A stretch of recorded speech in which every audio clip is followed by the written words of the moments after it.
Okay, good morning, everyone. I'm just going to start the middle school presentation now. We might have a couple people joining us as I get started. So my name's Nicholas Vidotto, and I'm the middle school facilitator here at Sunway International School. So just a little bit about me so you know who I am and who's talking to you here today. I'm from Canada. I'm from a city called Kingston, Ontario, so just a few hours away from Toronto. And I studied my Master's of Teaching at the University of Toronto, specializing in health and physical education for the junior to intermediate age range. So here at SIS, I teach grades 6, 7, and 8 health and physical education. And as I mentioned, I'm the middle school facilitator. So just trying to help run the middle school and be kind of the point person to help out with any planning or problems that may arise in the middle school.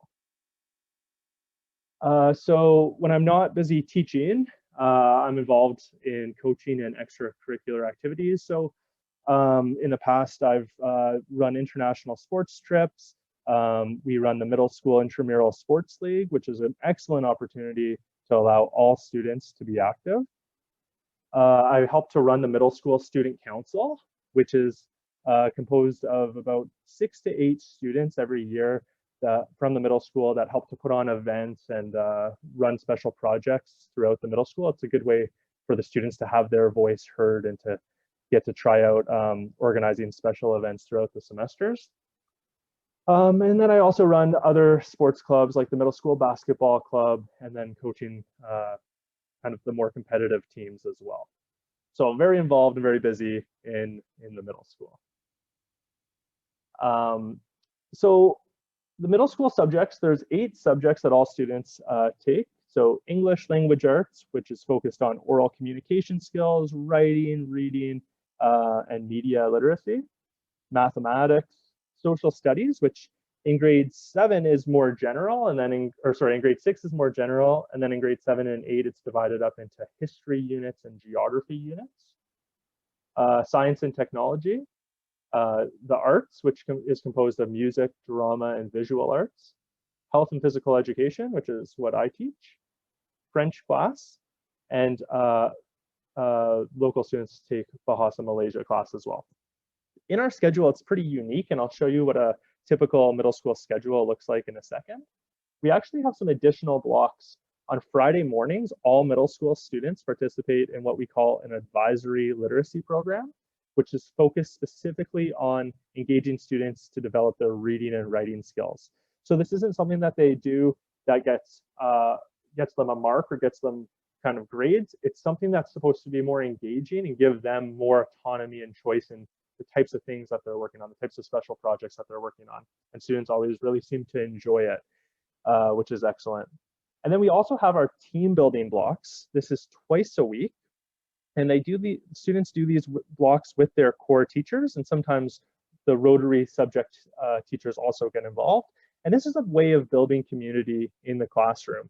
Mr. McEwen mentioned in his presentation about focusing on building those social emotional skills, right? Giving students all the skills they need to be able to collaborate and work well with one another, and having time specifically carved out throughout the week where classes can just press pause and really work with their core teachers about any issues they're having in the classroom and getting to know their classmates better, building those healthy relationships with their peers. That goes a long way in creating a healthy and happy middle school environment. So the school day runs from Monday to Thursday from 8 a.m. to 3:10 p.m. for middle school. In the high school, it goes until 3:30, but in the middle school, we stop at 3:10. And that's because we have more blocks throughout the day. On Fridays, class goes from 8 a.m. until 1 p.m. So a typical schedule looks like this, and I'll actually just show you what that looks like here. This is a sample student schedule. So the first 10 minutes of the day allow the students to come into the classroom and get settled in. They listen to announcements, and the teacher might do things like attendance or any sort of housekeeping activities that they might need to do. And then it transitions into period 1, which is 50 minutes, followed by period 2 and 3, all 50-minute blocks. NB1, nutrition break 1. This is their first real break of the day where they get to, have a snack or eat their lunch. and just like take a little bit of a break.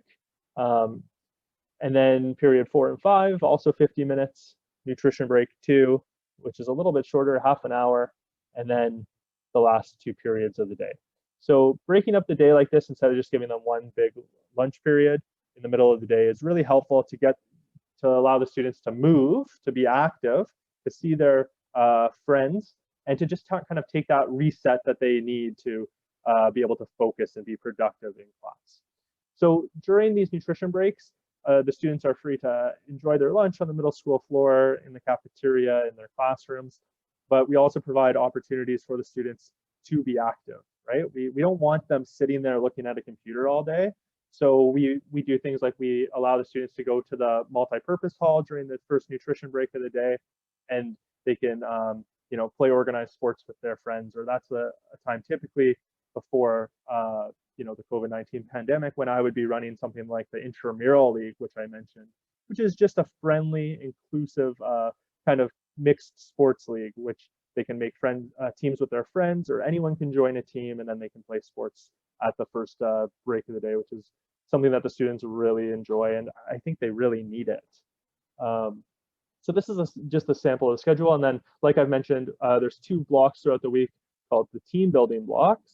And sometimes these are on Friday afternoons. Sometimes it's one on Friday, one throughout the week. It kind of depends on what the core teacher wants to do with their class.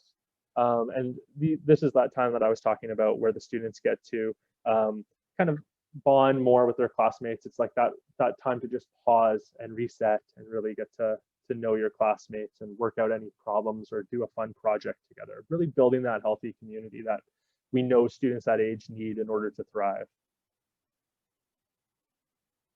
So let's talk a little bit about teaching and learning. So I'm going to show you in the following slides different examples of student projects, because it's one thing when someone like me tells you that we have really engaging lessons, but I think it's another thing for you to be able to see kind of samples of student work and get an idea of what the students are doing on a day-to-day basis in the classroom. Typically, all lessons kind of follow the same structure.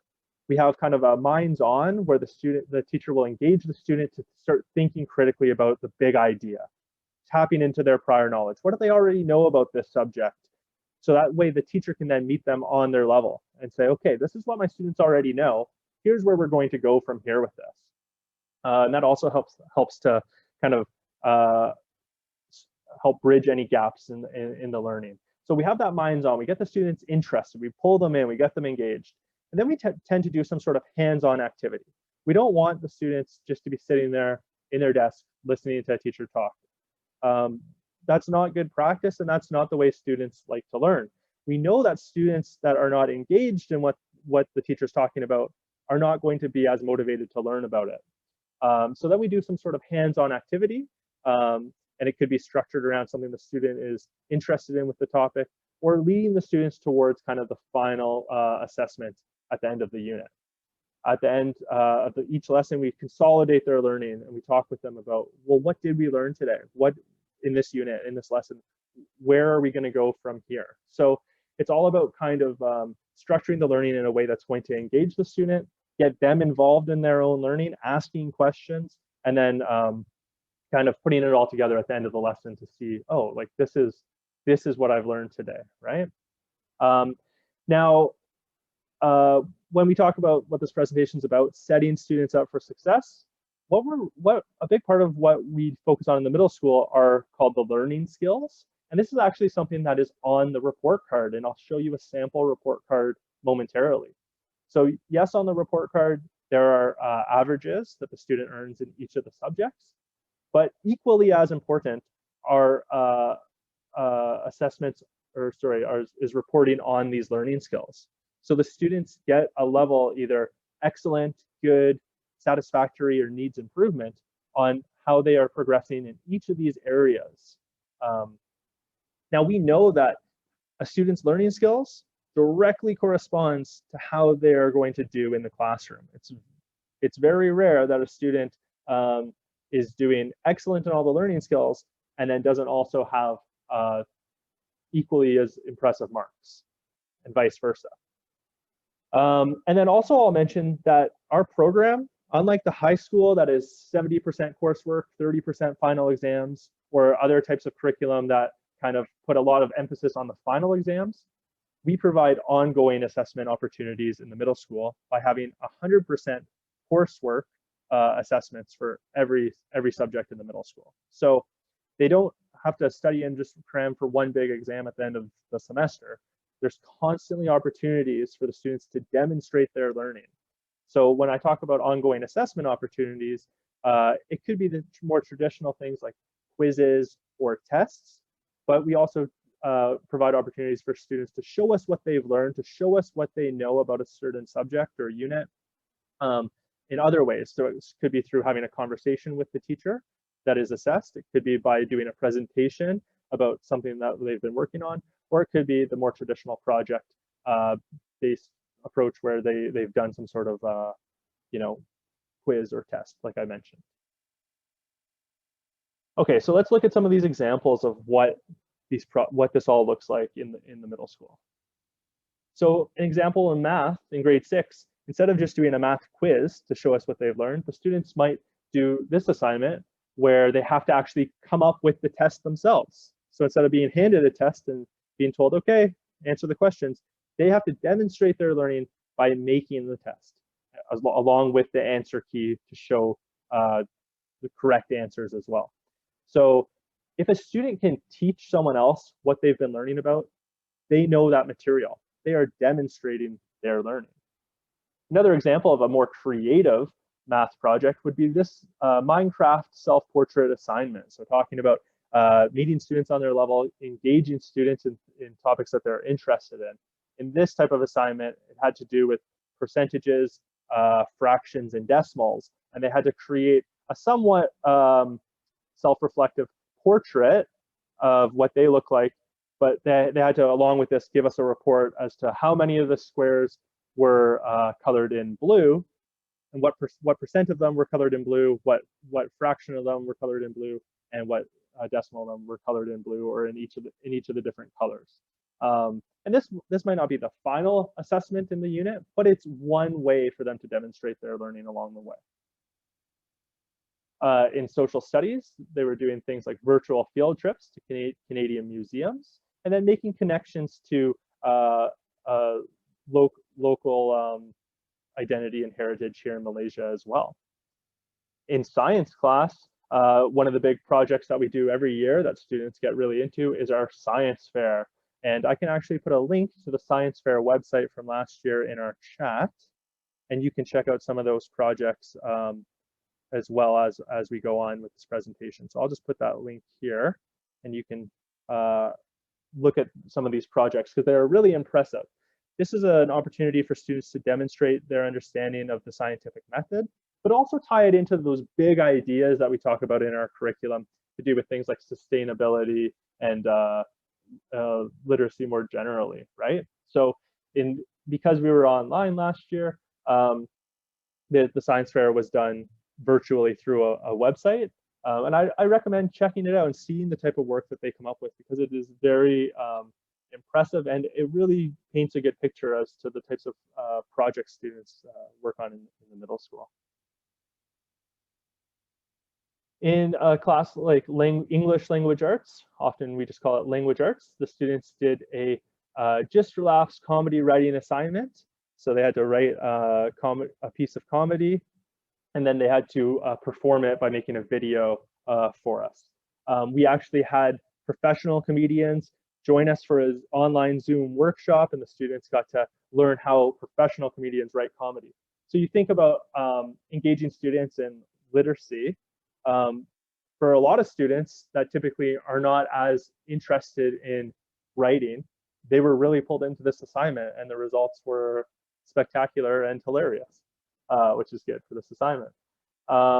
In health and physical education class, yes, students can look forward to enjoying those traditional types of sports like football and soccer and basketball, but we also go beyond that. We really focus on developing social emotional learning skills in health and physical education, encouraging students to build healthy relationships with their peers, and really focus on all of those learning skills as well. So in the past, we've done hiking trips, track and field days, and creative health projects where students would demonstrate kind of their understanding of the learning skills by maybe making a video about perseverance, right? And how they need to worry about things like their mental and physical health during the pandemic.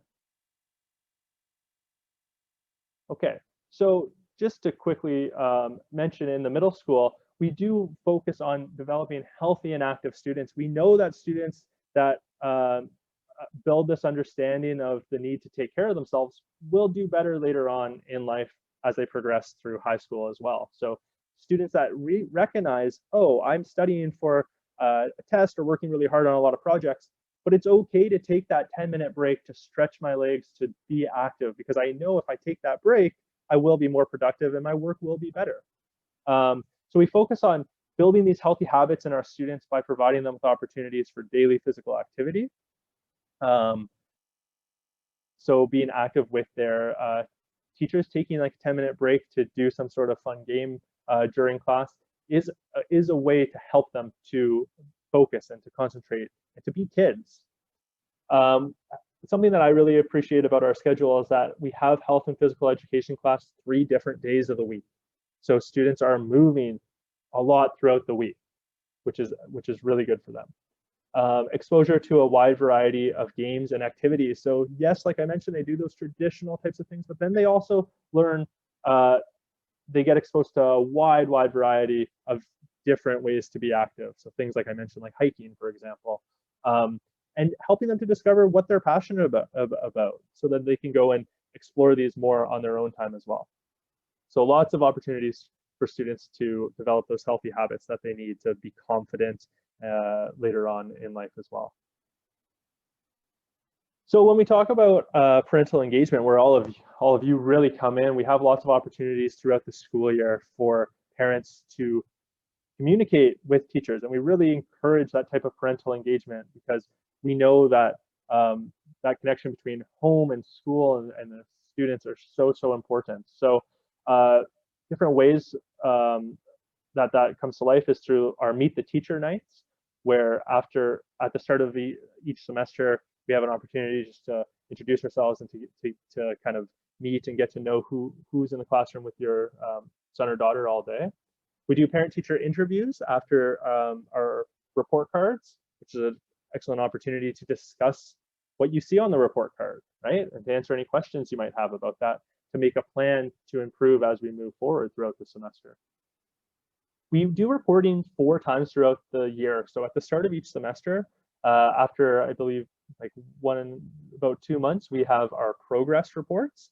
And this is where you won't see an average for how they're doing in each subject, but what you'll see is, are they progressing very well, or with difficulty? And it's a really good check-in to be able to say, okay, this is how we're doing right now.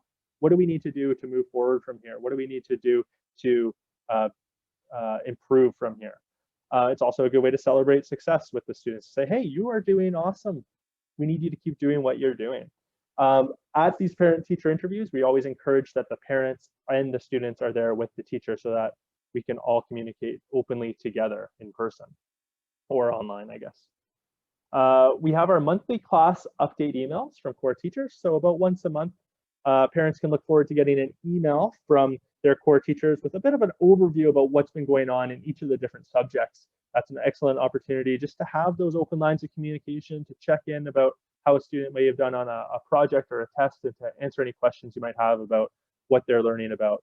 I know from my experience talking to parents, normally the parents say around grade 7 or 8, often it's not uncommon for parents to say to me, my son or daughter doesn't tell me what they're doing. I ask them how their day was at school and they just say good. They don't give me an answer. So we know that that can be the case sometimes, and it never hurts to have that open communication between home and school to really let you know what your son or daughter has been up to in the classroom. If they won't tell you, we will tell you. We use a platform called Google Classroom to help students stay organized with their learning. So this is where teachers will post things like the assessments or the projects that the student's working on, any updates or information that the student might need about their learning can typically be found on Google Classroom. We share digital homework boards, a link to a digital homework board for each class that has all the students' subjects on it and their homework that they have for all their subjects. So we share that with the students and we share that with the parents. So if ever a parent wants to check in and say, what do you have for homework? And the son or daughter says nothing, parents can check that homework board and help to hold them accountable for their work. It's just another way to help students to stay organized, right? With what they need to do on a daily basis to be successful. We also provide student overview documents at the start of the semester, start of the year, with students and parents to say, this is what you can expect to learn this year in each of your subjects, which is it's a good opportunity to refer back to that document. It's a good document to have in order to kind of get a big picture of the whole year. So I talked about those report cards. This is a sample of a student report card that shows the learning skills and work habits. So all 6 of them: responsibility, organization, independent work, collaboration, initiative, and self-regulation. The student has G's in each of these subjects, which means that they are demonstrating a good level of each of these learning skills, but there's still that room to improve to get to the excellent, which they're looking for. So this is one side of the report card. And then following that, we also have all the different subjects as well: Bahasa Malaysia, French, health and PE, science, and then the other subjects I mentioned as well, which are broken into the different strands. So very specific for some of these, like the arts. When we have visual arts, music, drama, we have a different strand for each of them. So they don't just get 1 mark. We really break it apart. And the same can be said about something like mathematics or English. They don't just get 1 mark for all of English together. They get it broken down to each of those different strands. So it's much more specific. So in English, they're getting a mark here for reading, writing, and then oral communication and media literacy would be reported on the following semester. Same within math. They do things like number sense and numeration, measurement, geometry and spatial sense, patterning and algebra, and data management. So by the end of the year, all these boxes would be filled in because it's a year-long program, and the reporting for the whole year would be it would be done at the end of the year for this as well. So that's just to give you an example of what the report cards look like. It's not simply just 1 average in each of the subjects. It's really broken down to help, and this is a tool for communication. This is communicating with the student and with parents about how the student is doing and what we need to do to continue to improve throughout the rest of the school year and in future years as well. So learning with technology, questions I often get asked about is, how is technology used in the classroom? And we know that in today's climate, they're using technology more than ever before. When students are at school, in grade 8, it's mandatory that they all bring their own device. But in grade 6 and 7, we have laptops at the school for students to use. So they don't necessarily need their own device in grade 6 or 7, although many students do seem to have their own device and bring it to school anyway, which is fine. The teacher will be in control of when the technology is used. So often we tell students to put their phones away during class time. They're left in the lockers, they're left in the backpacks, they are out of sight, out of mind. But occasionally, phones can be useful for learning. And in those cases, then the teacher will invite students to use their phones. But that's not to say that a child must have a phone in the school.